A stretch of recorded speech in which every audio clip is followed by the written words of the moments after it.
السلام علیکم ورحمۃ اللہ وبرکاتہ نحمد و نصلی علی رسول الکریم اما بعد فاعوذ باللہ من الشیطان الرجیم بسم اللہ الرحمن الرحیم واطیعوا اللہ واطیعوا الرسول۔ محترم دوستو بزرگوں، بات یہ ہے، قربانی کے حوالے سے ہمارے ہاں بہت ساری غلط فہمیاں پائی جاتی ہیں۔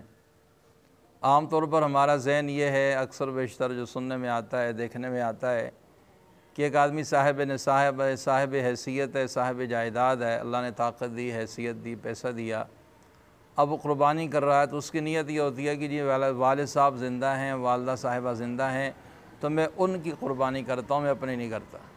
دیکھیں، بات یہ ہے کہ اگر اللہ پاک نے آپ کو طاقت دی، آپ کی حیثیت ہے تو آپ پر اپنی قربانی دینا ضروری ہے۔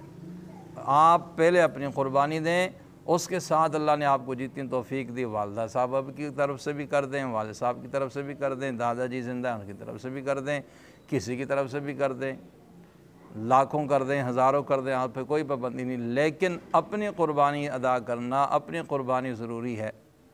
یہ نہیں ہو سکتا کہ میں اپنے والد کی قربانی تو دے دوں، والدہ کی طرف سے قربانی دے دوں، لیکن خود میرے پر جو واجب کھڑا ہے وہ میں نہیں ادا کرتا۔